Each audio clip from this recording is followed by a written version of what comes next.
Elmer and the Dragon, Chapter 9. Farewell. "I think I ought to be getting home," said Elmer the next morning as he ate the last 10 tangerines. "How do you feel, Dragon?" "Fine. Why, I could fly to the moon and back." "Good," said Elmer, "because I think today is my father's birthday." He looked at the plates and the pots and the cups and the silverware and the bags of seeds spread all over the pine needles and asked, "King, what shall we do with your part of the treasure?" "Dear, dear," said the king. "Well, we can plant the seeds, but I guess we ought to put the rest back in the chest."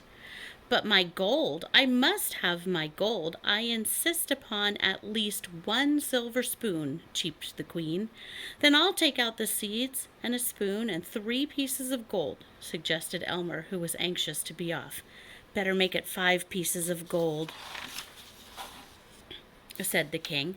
"I really ought to give 1 to Flute." Elmer packed the chest and gave the key back to the king.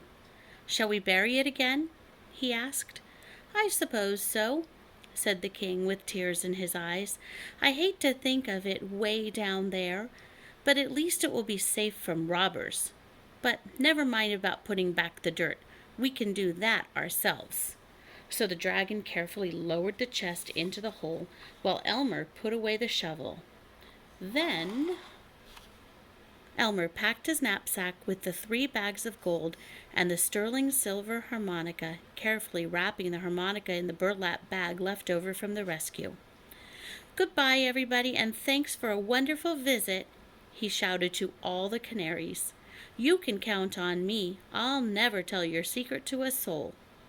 "Goodbye, Elmer, and thanks again," said the king, who was already busy giving orders to the other canaries about filling up the hole.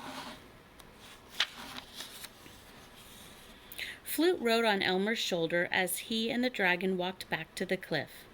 "Goodbye, Elmer. Please give my best to your mother. She really was awfully good to me, you know." "I will, Flute, and goodbye," said Elmer, wondering if he didn't have some little thing to give Flute. He looked once more in his knapsack and found that he still had 3 sticks of chewing gum and half a package of rubber bands. "I don't suppose you'd like to have these?" he asked. "I'd love them," said Flute. "I'll keep them with my gold piece, and I'll be even richer than the king, because I'll keep my treasure where I can see it every day."